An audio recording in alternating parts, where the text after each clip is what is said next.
Ya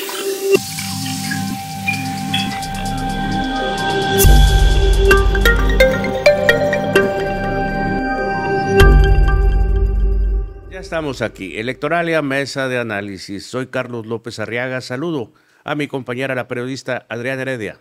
¿Qué tal? Un placer estar aquí nuevamente con ustedes. Y también a nuestro anfitrión en control remoto desde Hermosillo, Sonora, el maestro Ricardo Gamundi. Carlos, Adriana, pues aquí estamos en Hermosillo. Nos ha tocado trabajar varias campañas a gobernador acá y entonces venimos a trabajar por acá y desde aquí, desde tierras sonorenses, donde se come muy buena carne, ¿eh? Por cierto, además.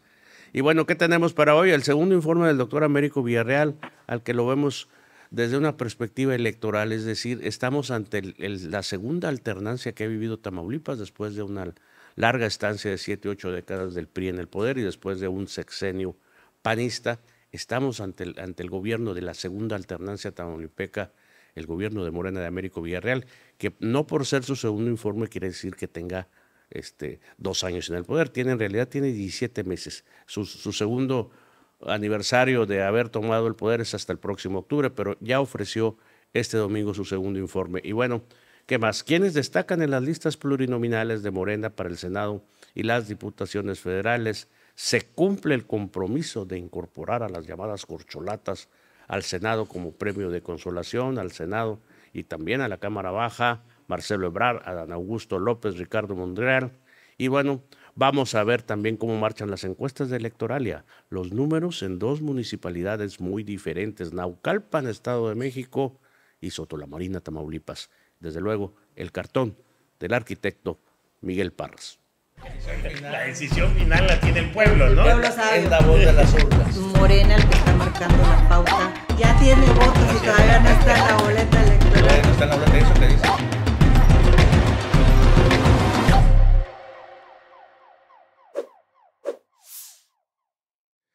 Listas de candidatos. ¿Cómo lo ves, maestro Gamundi? Bueno, Carlos, Adriana, vemos las listas, como dijimos, las listas de la amistad. Ahora vemos esta lista de candidatos a plurinominales al Senado de la República por Morena. Así es. Y aquí vemos, Carlos y Adriana, yo veo primero que cumplen con las corcholatas, como bien dijiste, Carlos. Adán Augusto López en primer lugar, Citlali repite en segundo lugar. Vemos ahí a Gerardo Fernández Noroña en el quinto, vemos el sexto reservado, ¿quién creen que ustedes que pudiera ser? Y vemos hasta el lugar número 7 a Marcelo Ebrard. Aquí 2 cosas que me llamaron mucho la atención, Carlos, Adriana. Primero, un priista, Alejandro Murat. Así es, como de ustedes Oaxaca. Saben, se registra, Así el es. gobernador de Oaxaca. Ex gobernador y de vemos Oaxaca. a un panista, Javier Corral, en esta lista de Morena. ¿Qué pensarán los morenistas de cepa, los morenistas fundadores del Movimiento de Regeneración Nacional, ahora Partido Morena, en esta entrada a cargos importantes dentro del Senado, como son las listas plurinominales a un priista que recién dejó la gobernatura de Oaxaca y a un panista que dejó la gobernatura de Chihuahua? Fuera de todo eso, los nombres, pues yo los veo así, ¿no? ¿Qué veo también? Aquí veo también al próximo líder de la Cámara, a Adán Augusto, y veo muy lejos cómo pusieron a Marcelo Ebrard. Esto es algo que habíamos comentado, Adriana, lo habíamos comentado en la víspera, ¿no? La simbología oculta detrás de el criterio aplicado para ubicar a cada quien en un lugar distinto. Hace algunos meses todavía pensábamos que Marcelo podría ser el líder cameral, pero viendo el lugar en el que lo pusieron por debajo, muy lejos de Adán Augusto, pues todo indica que el presidente está mandando señales en ese sentido. Que no sabemos, bueno, lo interesante es que ahí está en la lista, porque no sabemos si el berrinche que hizo, si fue real o estaba todo arreglado, o ese berrinche realmente lo mandó al lugar número 7, ¿no? Que vemos a Adán Augusto, muy institucional, en el lugar número 1. Aquí estamos viendo la preselección para el Senado de la República. Hablemos de las corcholatas que se incorporan, de las que se habló, las que no quedaron como candidatos, que al final de cuentas quedó Claudia Sheinbaum. Y vemos aquí a Adán Augusto, vemos a Marcelo Ebrard y más adelante vamos a ver a Ricardo Monreal también. Ricardo Monreal cuando vayamos ya a la Cámara Baja. Pero bueno, pero lo que decía Ricardo, el caso de los priistas, recién priistas, no hablemos de hace tiempo, el caso de los panistas. Y decía Ricardo, nos hacía una pregunta, que qué pensábamos y qué pensarían los morenistas, ya no le digamos de hueso colorado, porque eran los del PRI los que eran de hueso colorado. ¿Qué es lo que pasa con los morenistas? Yo leo muchos comentarios de morenistas y los morenistas lo que tienen es que se alinean a lo que hace su presidente López Obrador.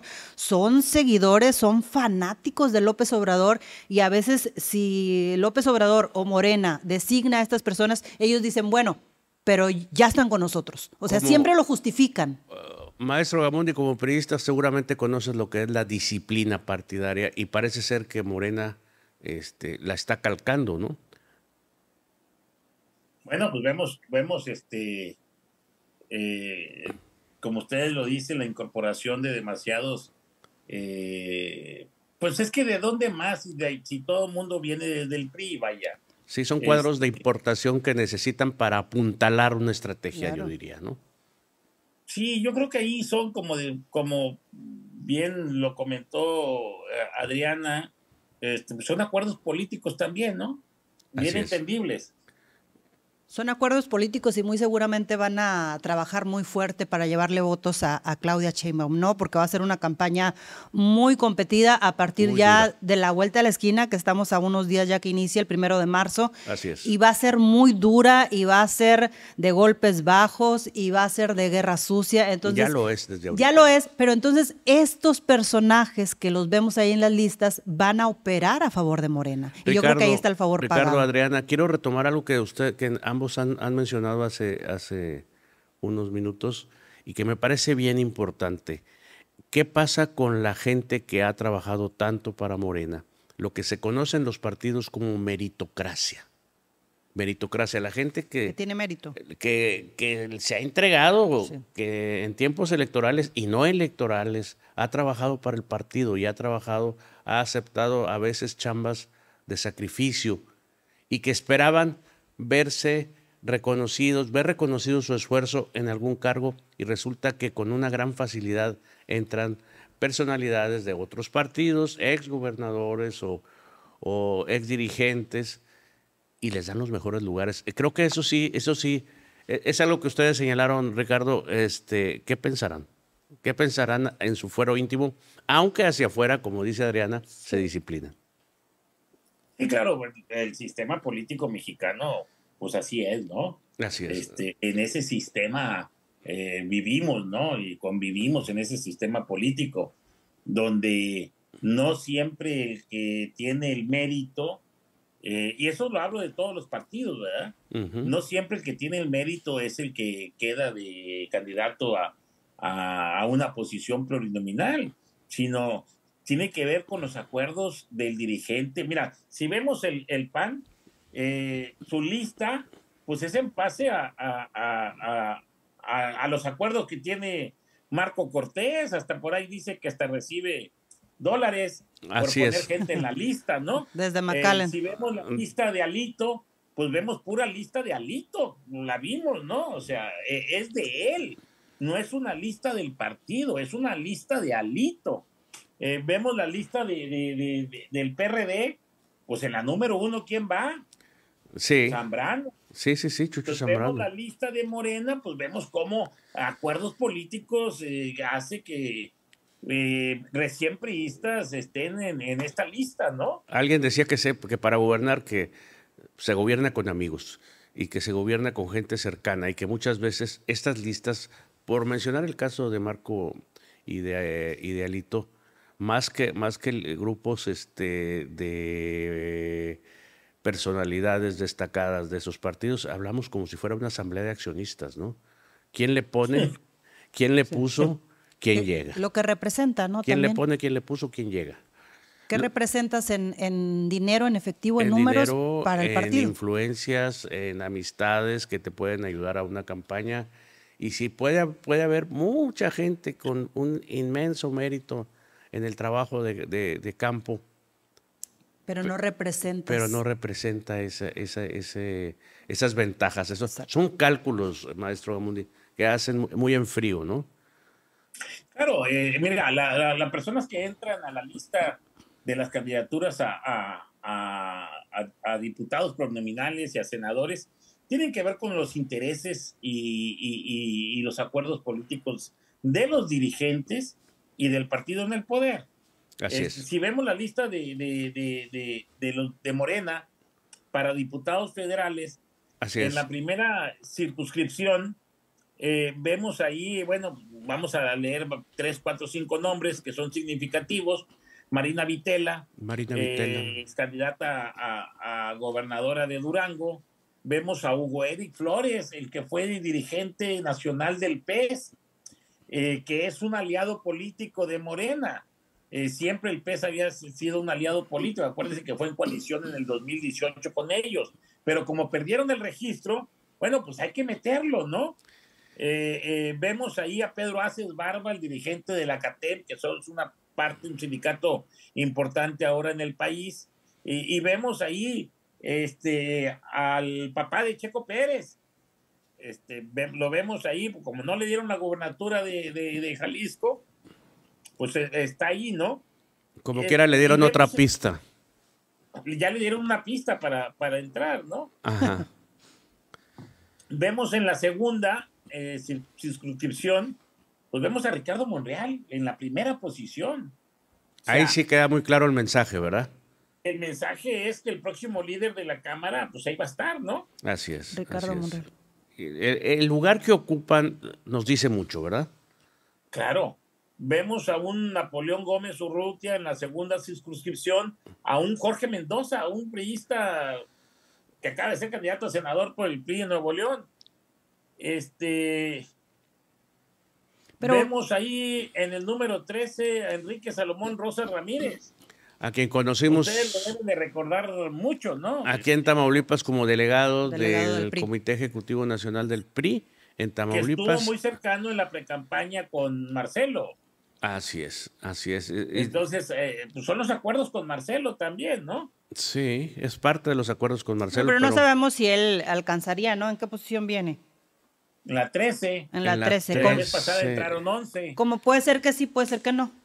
Es que muchas veces cuando les va muy bien en la urna presidencial, no les va tan bien en la lista de pluri. Eso es cierto. Entre más votos tengan, sí, no es real, entre más votos tengan, menos posiciones menos tienen. pluris. Le tocó a Ricardo Gamundi precisamente vivir eso, ¿no, Ricardo? Con el carro completo.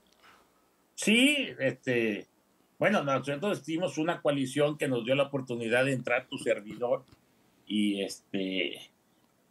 Marta Guevara, somos los que entramos de plurinominales, sí, a pesar de haber ganado todo el carro completo en el 2007, ¿no? Esa es la paradoja a la que me refería. Tiene que ver mucho con el porcentaje de votos que se tienen por cada circunscripción. Te va muy bien en mayoría, pero en pluris significa que no alcanzaste tanto. Claro, vemos en la circunscripción 4 a Ifigenia Martínez. Ya, pues ¿de qué edad hablaremos? De la cuarta edad. De la cuarta edad. No, ya se maneja la cuarta edad. Cuarta edad. Ya se maneja la cuarta edad. Sí, ahora vemos aquí, vamos en esta lista de la cuarta circunscripción, pues un personaje que va a llevar el balón a la Cámara de Diputados, ¿no? Ya me imagino ahí a Cuauhtémoc Blanco, haciendo leyes, ¿no? Lo comentábamos. ¿Se acuerdan cuando me llevaron algunos balones ahí a la Cámara de Diputados, cuando yo estaba ahí de líder de la Cámara de Diputados? Sí. Y salió la gamundiña, ¿no? Así es. Ahora regresa la cuauhtemiña. La cuauhtemiña. Regresa la cuauhtemiña a la Cámara de Diputados, ¿no? Que lo comentábamos antes de entrar al programa, ¿no? Exactamente. Que lo comentábamos antes de entrar, que no me imagino, porque bueno, va en segundo lugar, va a tener un lugar en la Cámara de Diputados Cuauhtémoc Blanco, exgobernador, y no me lo imagino haciendo leyes y dando discursos, es malísimo. Da la impresión de que el presidente le tiene muy buena ley, aunque son de partidos distintos. Le va a dar fuero, le va a regalar un fuero. Para ganar en Morelos no fue por Morena, fue por el partido Encuentro Social, que luego cambió de nombre a Encuentro Solidario, pero es aliado y es alguien a quien el presidente quiere porque lo está protegiendo. O sea, entrar a la lista de pluri sin tener que hacer campaña y en un lugar tan bueno que como quiera vas a llegar, es porque el presidente te está protegiendo, te está dando fuero para un gobernador que sale quizás de los aliados del presidente, uno de los peor calificados. Que sale por la puerta de atrás. De los peor calificados, maestro Gamundi, conocerás estadísticas a ese respecto. Siempre estuvo en los últimos lugares, Cuauhtémoc, en la aprobación de los gobernadores y todas las casas secuestradoras. Así es. Y cómo lo vemos a él en un segundo lugar, y vemos a una jurista, notaria pública, secretaria de Gobernación, Olga Sánchez Cordero, la vemos hasta el lugar número 11, y a un Sergio Meyer, la artista, que va en el lugar número 12 de esta lista. Entonces, pues, yo digo, Olga Sánchez Cordero, pues senadora, secretaria de Gobernación, carrera política, jurídica, pues debería ir en la 2, hombre. Casi va en el mismo lugar de Sergio Mayer, ¿no? De Sergio Mayer. El de Solo para Mujeres. Sí, alguna vez tiene antecedentes como, ¿cómo le llamaríamos? ¿Stripper? Sí, stripper. Sí, de hecho, todavía es dueño él del espectáculo de Solo para Mujeres, de stripper, sí. A ese nivel pusieron a Olga Sánchez Cordero cuando que se trata de una persona muy calificada en el terreno profesional y que ya fue secretaria de Gobernación. Pues súper preparada. ¿Y cómo es posible? Es lo que tú dices, bueno, y vemos en la quinta, vemos ahí pues, Alfonso Ramírez Cuellar, el vocero del presidente. Así es. Ahí vemos es el más significativo. Así es. El vocero del presidente. Y vamos a ver, bueno, pues ahora vamos a ver qué votación saca cada partido y cuánto es lo que... ¿Cuántos son los que entran? Sí. En el entendido de que cuando les va bien en votaciones de mayoría, no necesariamente, o más bien suele pasar que en las listas de pluri no les vaya tan bien. ¿Qué le llevó Cuauhtémoc Blanco a Morena desde el estado de Morelos para que lo hayan puesto en la posición número 2, como dice Bueno, para empezar no es de Morena, él está recién incorporado. Pero son aliados, Lo que pasa es que el PES sucumbió. Deja un estado en bancarrota, con inseguridad. Así es. Bueno, pues Ricardo, Adriana, vamos a continuar. Tenemos todavía en el tintero varios temas, pero estamos aquí en Electoralia, mesa de análisis. La decisión final la tiene el pueblo, ¿no? El pueblo sabe. Es la voz de las urnas. Morena, el que está marcando la pauta, ya tiene votos y todavía no está en la boleta electoral. No está en la boleta, eso te dice.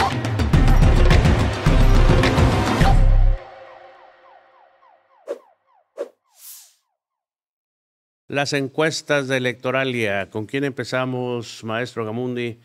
Naucalpan, Estado de México. Qué importante Naucalpan. Sí, ahí está. Miren, escogimos dos municipios por las siguientes características. Como ustedes saben, pues casi cada tercer día lanzamos una encuesta y para el análisis y la mesa de análisis escogemos las que queremos nosotros presentarle en función de la importancia que tienen o que lo que representan como Naucalpan para el Estado de México. Naucalpan, como ustedes saben, es parte de un municipio que le llamaban el Corredor Azul. Huixquilucan, Tapalcan, Tlalnepantla, Ecatepec, Azcapotzalco. Todos esos municipios que se convirtieron en una bastión azul, en un bastión del PAN. Y vemos cómo han tenido su característica muy importante.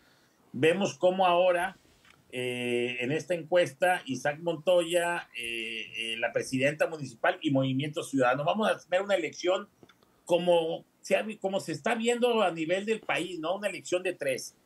Y vemos a Morena con 38%, el PAN con 30%, Movimiento Ciudadano con 11% y el PRI con 8%.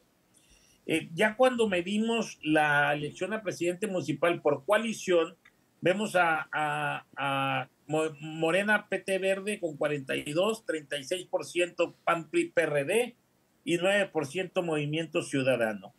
Ya preguntando si la elección a presidente municipal de Naucalpan, ¿usted por cuál de los siguientes personajes votaría? 43 por Isaac Montoya, 35 por Angélica Moya, que es la actual alcaldesa, y por Eric Beller de Movimiento Ciudadano con 11. Independientemente de su preferencia partidista, ¿quién cree que va a ser el próximo presidente municipal? Y todo apunta hacia Isaac Montoya de Morena. Arriba de Angélica Moya Marín de PAN PRI PRD. Y ahí vemos también otra cuestión que va a jugar, y como estamos viendo a nivel nacional, que es Claudia Sheinbaum con un 47% contra 34% de Xóchitl Gálvez. ¿Algún comentario, Carlos, respecto a esta encuesta de Naucalpan? Pues vemos la ventaja de Claudia sobre Xóchitl, que no es igual a la que tiene en el resto del país. Está más cerquita Xóchitl de Claudia en lo que corresponde a Naucalpan. Pero por lo mismo que comentaba sí, no son Ricardo, ¿no? Veintitantos puntos, no son 30 como se da en otras partes. Ahí estamos hablando. Porque estamos hablando de bastiones panistas. Sí. Y además es un voto, maestro Gamundi, Naucalpan, Tlalnepantla, es un voto 100% urbano. Fíjate que el 78% de los electores es un voto, sí, como dices tú, urbano, pero también de clase media alta. De clase media alta. O sea, los corredores, las características de Naucalpan, Huixquilucan, Azcapotzalco, Atizapán, tiene esas características, ¿no? Y quiero pensar que con muy poca población rural ya, ¿no? Porque la mancha urbana ya se devoró todo. No, ya está. Son completamente urbanos, ¿no? Ajá. Y el otro municipio que escogimos para presentarle en la mesa de análisis es Soto La Marina. Soto La Marina, Tamaulipas. ¿Por qué fue este municipio el que escogimos? Primero por la figura del actual alcalde, que se declara ahora, como ustedes saben, fue candidato de Morena y luego se retira de Morena y se va al PAN PRI PRD y ahora va de candidato independiente. Sí. La candidatura independiente, por eso lo quisimos medir a este municipio, sobre todo por la candidatura independiente, ¿no? Y si vemos la elección de la presidencia municipal fuera hoy, ¿por cuál candidato o coalición votaría? Vemos un 46% Morena PT Verde y 34% el candidato independiente y un 3% solamente el PAN PRI PRD. Cómo la figura aquí de las personas cuenta mucho, ¿no? Ya cuando preguntamos si el día de hoy fuera la elección a la presidencia municipal de Soto La Marina, ¿por cuál de las siguientes personas votaría? Glinis Jiménez Vázquez con un 44% y Luis Antonio Medina Jasso un 35% de las preferencias electorales. Vemos cómo Morena Verde PT, la intención del voto está arriba de la intención del voto de la candidatura independiente, ¿no? Que es una mala noticia para el candidato independiente que vaya tan abajo, pero también, o tan abajo de la que va de líder, pero es una buena observación decir que siendo independiente esté tan alto. Para ser independiente son municipios pequeños. 34%. Pero son municipios pequeños, Carlos, que como dices, pueblo chico, infierno grande. Pero lo está haciendo desde el poder. También esto cuenta, maestro Gamundi, que lo está haciendo desde el poder. Por eso quisimos ponerla, ¿no? Porque lo está haciendo del poder y cómo brincó, ¿no? Cómo brincó, es candidato. Ustedes recuerdan que fue candidato de Morena, gana por Morena y luego se cambia por una situación ahí del papá. Así es. La presión que tuvo del gobierno azul. Así es. Presionado a que se cambiara, y entonces esta situación es la que hace interesante la medición de los números, ¿no? Se quedó en medio, ¿verdad? Finalmente no pudo entenderse con el equipo de Cabeza de Vaca y se declara independiente. Se declara independiente porque pues ya se había distanciado también de Morena. Eso es algo que vemos en toda la República. Así es, y vemos cómo Claudia tiene 57% y un 21% de Xóchitl Gálvez. Entonces, esta elección presidencial va a jugar un papel muy importante en todos los municipios de Tamaulipas, en todos los distritos federales, locales. Como tú sabes, Carlos, estamos a punto de iniciar esta elección presidencial. En marzo ya inicia, ya son candidatos, como tú lo comentas, ya Claudia, Xóchitl y Maínez ya son candidatos, ya no son aspirantes. Ahora y sí ya fueron registrados. Ya no los podemos mencionar con esas palabras un tanto cuanto de simulación que decían coordinador de los esfuerzos, coordinadora del trabajo territorial del partido. No, desde un principio eran precandidatos, pero bueno, por razones de las leyes electorales vigentes, pues había que llamarles de otra manera. Ahora sí ya les podemos llamar candidatos. Ahora, Carlos, ya no son precandidatos, ya no son coordinadores. Lo que comentaba Ricardo y lo que comentabas tú en el caso de Naucalpan, cómo en la elección presidencial, cuando preguntabas cómo subía Xóchitl Gálvez en Naucalpan, y aquí en Soto la Marina, por ejemplo, vemos cómo Xóchitl Gálvez se va al fondo con 21% y sube Claudia Sheinbaum. Estas diferencias las vamos a ver en este tipo de municipios que están muy polarizados. Ahora, maestro Gamundi, sí vemos esa diferencia, fíjate, 57 de Claudia Sheinbaum. Es más o menos, o se acerca más a lo que es la media nacional, ¿no? De cómo va Claudia sí, claro, es como antes decíamos, o sea, ¿qué papel va a jugar el voto rural en esta elección presidencial? Eso es algo muy interesante, ¿eh? Mientras que Naucalpan sí está muy cambiado porque la distancia de Claudia hacia Xóchitl se acorta, es como la mitad de lo que vemos hoy en Soto la Marina, ¿no? Pero vemos cómo el candidato de Morena trae una ventaja sobre la candidata del PAN, PRI, PRD. Así es. Y eso, bueno, pues es el papel que se va a jugar, ¿no? ¿Y qué nos dice ese 2% del señor Maínez? Nos confirma el señor Maínez los números de Electoralia previos, ¿no? Al señor Maínez ya por puro protocolo lo mencionas tú. El señor Maínez ni campaña está haciendo. Que ni siquiera... Siempre anda solo tomándose fotos para el Facebook como si nada más tuviera eso. Pues es que no ha salido de la adolescencia, igual bueno, que sus protectores de Nuevo León. ¿Qué más tenemos? Vamos a verlo ahora en la campaña. A lo mejor vamos a ver qué hace algo. Ya tenemos candidatos, pero mientras tanto tenemos todavía mucho que comentar aquí en la mesa de análisis de Electoralia. La decisión final la tiene el pueblo, ¿no? El pueblo sabe. Es la voz de las urnas. Morena, el que está marcando la pauta. Ya tiene votos y todavía no está en la boleta electoral. No está en la boleta, eso te dice.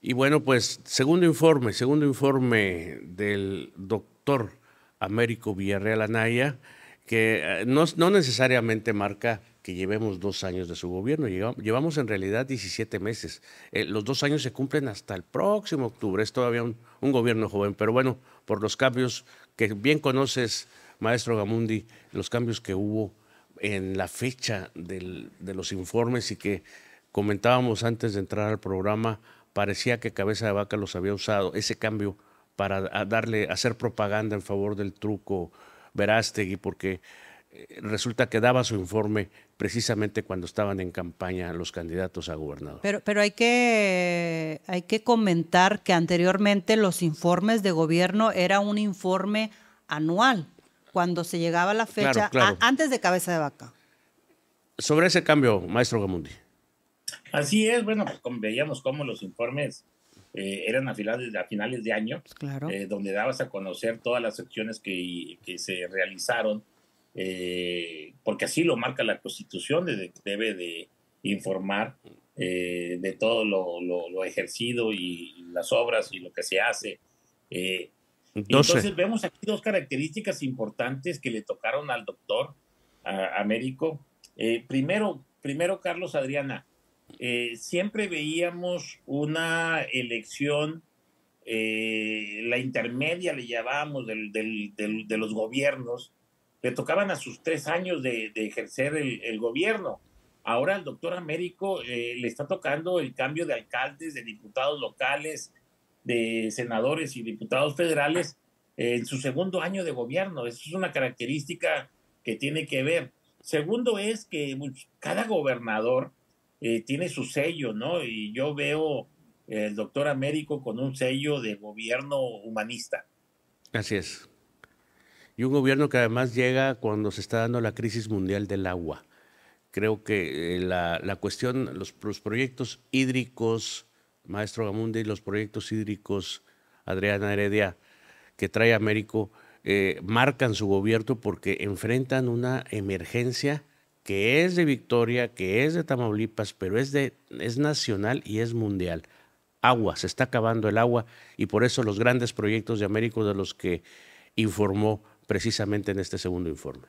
Sí, oye, ya, no hay que olvidar, Carlos, y tú lo recordarás bien, que conversamos en alguna ocasión precisamente con su papá, también exgobernador de Tamaulipas, el ingeniero Américo Villarreal Guerra, que hablando de ese tema también del agua, ¿no? De la problemática que había en Victoria y de cómo ya necesitaba una segunda parte el acueducto y cómo el doctor Américo Villarreal Anaya precisamente también trae esto en la agenda, pero ya enfrenta la problemática. A el ingeniero Américo, a su papá, no le tocó enfrentar la problemática, sino que era un hombre visionario y sabía que ese problema se podía enfrentar décadas después y aquí lo tenemos en el este ingeniero momento. Villarreal Guerra cuando entrega el acueducto Vicente Guerrero, Sí. en los primeros años 90, dijo que estaba ofreciendo agua para 30 años y se cumplió.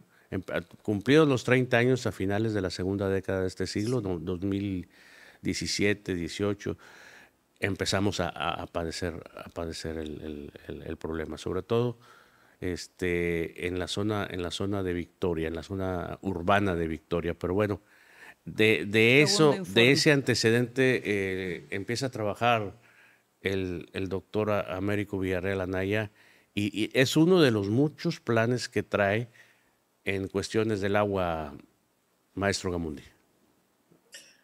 Pues así es, me imagino que estaban bien jovencitos ustedes cuando entrevistaron al ingeniero Américo Villarreal. No, lo entrevistamos como exgobernador.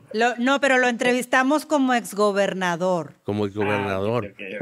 Estamos hablando de hace poquitos años cuando estábamos en una hace unos empresa. 20 años más o menos. No, 20, unos 15. Okay. Como 15, como más 15 o años, menos. en una empresa radiofónica local. Un poquito antes de que se enfermara. Tantito antes de su enfermedad. Y fue precisamente por sugerencia de don Enrique Cárdenas que dijo, estos muchachos quieren platicar contigo. Sí, así es. Oigan, hace 15 años como quiera estábamos menos cachotencitos, ¿no? De eso no estábamos hablando. Estamos hablando del segundo informe de gobierno del doctor Américo Adriana se Villarreal conserva bien Anaya. todavía.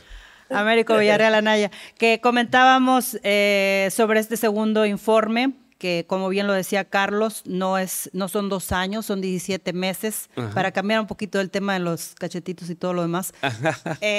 También comentar, Carlos, Ricardo, sobre esto que comentaba Ricardo, es bien interesante, cómo a otros gobernadores le tocaba las elecciones a mitad de su sexenio y en el caso del doctor Américo Villarreal Anaya le toca a 17 meses, que también es mucho trabajo. Estamos hablando de que también se paran obras, Carlos, por el tema de la veda electoral, en donde no se van a poder realizar muchos eventos. La estrategia misma de comunicación social se ve trastornada. Hoy la ley está muy cerrada en esos aspectos, qué se puede y qué no se puede hacer. Entonces muchos gobiernos optan por decir, ¿sabes qué? Hasta aquí llegamos. Anteriormente la ley te decía que tú podías seguir entregando programas, podías seguir entregando apoyos siempre y cuando no lo publicitaras. Claro. Pero ahora los gobiernos dijeron, bueno, nos estamos metiendo en problemas por solamente entregarlos, entonces paran todos los apoyos gubernamentales. Estos apoyos que incluso tiene López Obrador los adelantaron para no tener esa problemática. Maestro Gamundi, estos ajustes y estos desajustes en los calendarios, nos tocó todavía aquellos años cuando eran calendarios muy simétricos, entraba un gobernador y con él los 43 alcaldes y con él el Congreso. Todo se pues se desajustó porque ya nada más, por ejemplo, la elección del doctor Américo, nada más eran una sola urna. Américo, César Verástegui y Chico Díaz Gutiérrez. Una sola urna, era nada más un solo cargo al que se estaba eligiendo. Que también llevaron a poner la de Díaz, ¿verdad? Cuando que estábamos acostumbrados, pues tú recordarás la elección de Eugenio, o la elección de Tomás Yarrington, todavía la de Rodolfo, que finalmente la asumió Egidio, eran elecciones simétricas, entraban al mismo tiempo gobernador, alcaldes y diputados. En algún momento todo se desordenó, maestro Gamundi. Pues mira, yo creo que más que desordenarse es la inercia que se ha venido buscando a nivel nacional de hacer las elecciones concurrentes, ¿no? De emparejar este calendario nacional, porque acuérdate que antes teníamos elecciones cada año. Así es. Y este próximo año 25 va a ser el primer año en que no va a haber elecciones en México.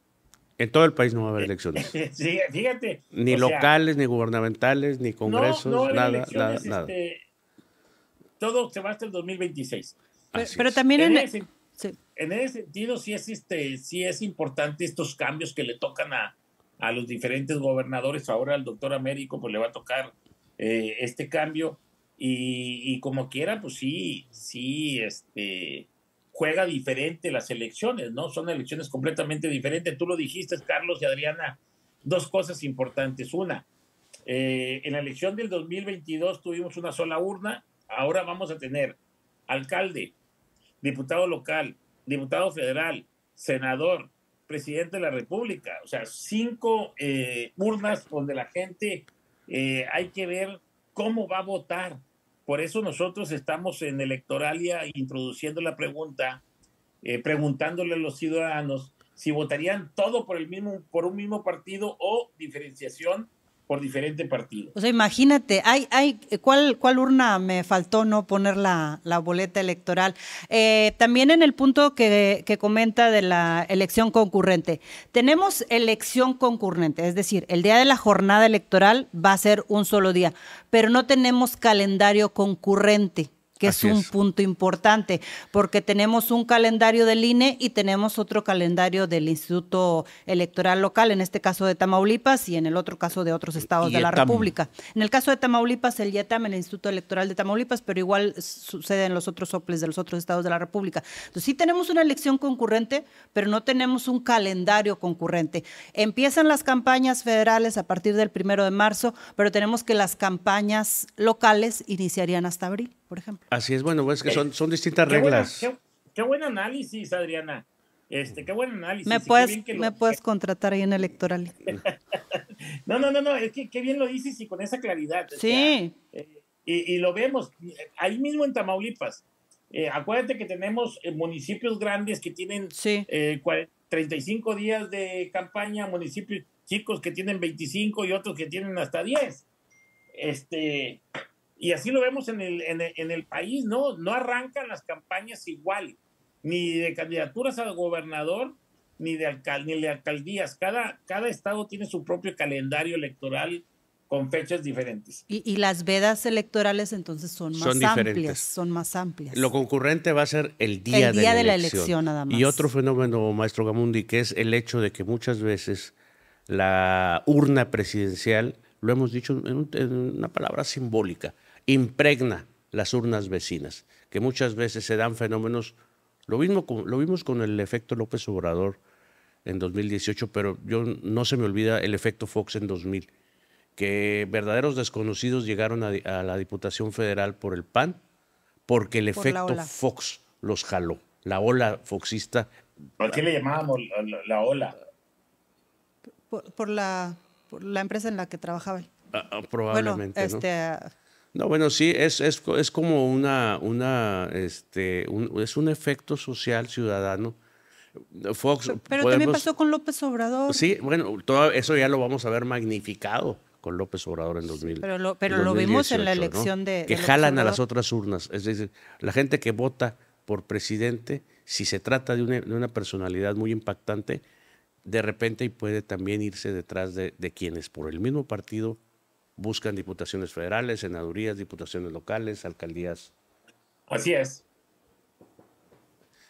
Y bueno, pues todo esto que es una historia que apenas estamos empezando a contar, es una narrativa que apenas empieza, todavía no empiezan las campañas. El próximo programa ya estaríamos hablando de las campañas electorales federales. De hecho, este es el último programa de la intercampañas. El próximo ya vamos a poder estar ya comparando el trabajo que se haga. Y vamos a ver si Maines trabaja o no trabaja. Vamos a ver si todos trabajan o no trabajan. Y bueno, tenemos una caricatura. El maestro Parras hoy no pudo venir, pero nos mandó un cartón muy interesante. El arquitecto Miguel Parras. Ah, qué caray. ¿Cómo se llama? Orden de aprehensión. Hay que hacer una descripción. Así es. Recuerda que tenemos gente que nos escucha por Spotify. Muy ad hoc la caricatura del maestro Miguel Parras. Orden de aprehensión. Ahí vemos al exgobernador de Tamaulipas. O por lo menos una figura que se parece. Bueno, se supone que el cartón de Parras es él. Entonces está agachado debajo de un escritorio, por ahí tiene una banderita de Estados Unidos, porque todo el mundo sabe que se encuentra allá en Estados Unidos. De hecho, Xóchitl Gálvez se dice que fue a Estados Unidos, se reunió con él allá. Allá fue donde la pescó, porque aquí en México no podía. No, porque no puede cruzar, se supone. Porque entonces tiene un letrero en donde dice otra. Y se supone que se refiere a otra orden de aprehensión, que recientemente se giró una orden de aprehensión más. Sí, porque tiene en sus manos un teléfono celular. Sí. Y arriba, en el letrero del cartón, Miguel Parras pone orden de aprehensión, ¿no?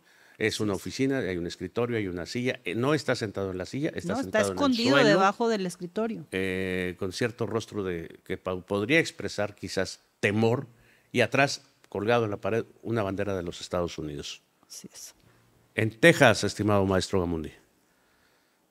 Vemos la caricatura que bien nos hace mandar el maestro Parras, pues una caricatura de lo que está reflejando la situación que está viviendo ahora el exgobernador Francisco Javier García Cabeza de Vaca, ¿no? Y es electoral porque es candidato, va también al frente de una circunscripción.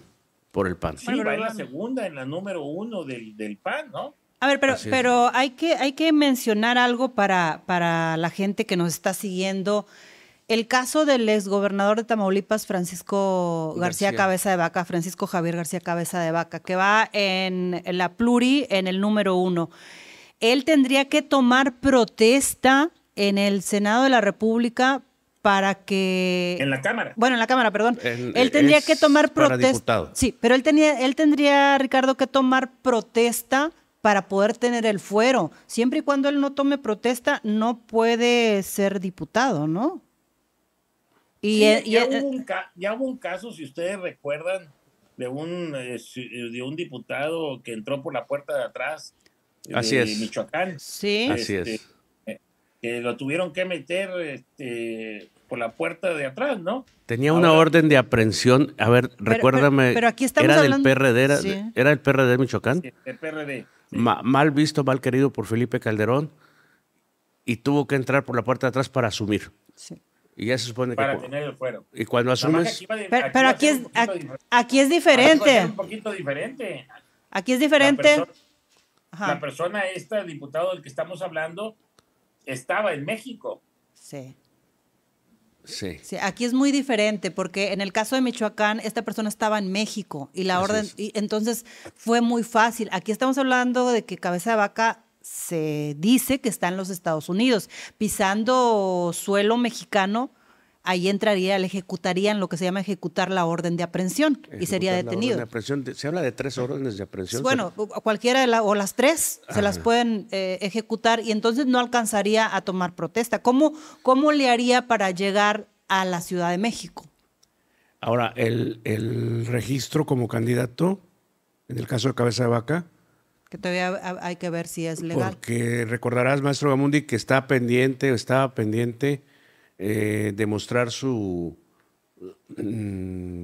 condición de... Su residencia, en Reynosa. México, en Reynosa. Y eso estaba en el aire, ¿no? Sí, que no tiene la constancia de residencia en virtud de que pues todo el mundo sabe que no ha estado viviendo en México. De hecho, pues casi desde unos días antes de que asumiera el gobernador. 3 días, no, acuérdense Américo, que ni siquiera entregó el gobierno. No entregó ni estuvo presente. Es un caso único, por lo menos en Tamaulipas, ¿no? Que el gobernador saliente no estuvo para entregar. Y que luego se justificó a través de redes diciendo que porque no había sido convocado, que no había sido invitado. Eso es una disculpa bastante difícil de creer, ¿no? Pero sí, estamos hablando de alguien que está, como dice Adriana, a salto de mata. Prófugo. Bueno, no a salto de mata. No sabemos cómo le va a hacer desde luego no va a hacer campaña porque está en una lista de pluri, pero los trámites que le faltan para su registro, ¿los podrá hacer a través de interpósita persona? Maestro Gamundi. Eso, o sea que claro que sí. Digo, es que el registro lo hace el partido, ¿no? El registro lo hace el partido, él nada más envía los documentos y el partido lo hace. Hay que ver qué documento de constancia de residencia manda, ¿no? Así es. Si de Dallas o de a ver de dónde, ¿no? Así en tono de broma en los medios periodísticos locales se dice que sería más fácil que fuera candidato a concejalo a mayor en alguno de los condados. En el condado donde se encuentre. Hidalgo, ¿no? Que es el condado de McAllen. No, el condado de Hidalgo. McAllen pertenece al condado de Hidalgo, ¿no? De Texas. Sí, de estar viviendo en McAllen. ¿no? Sí. Se dice que está en Dallas. Eso ha sido, desde luego, la caricatura. Gracias, Miguel Parras. Como siempre, maestro Gamundi, muy cuidadoso, Parras, de los detalles. Pues un gusto estar con ustedes, saludarlos desde Hermosillo, Sonora. Estamos trabajando aquí, nos vemos en la próxima semana para el siguiente podcast de la mesa de análisis. Gracias, Adrianita, gracias, Carlos. Pues un bonito enhorabuena, Ricardo, enhorabuena, Adriana. Gracias a ustedes por su atención.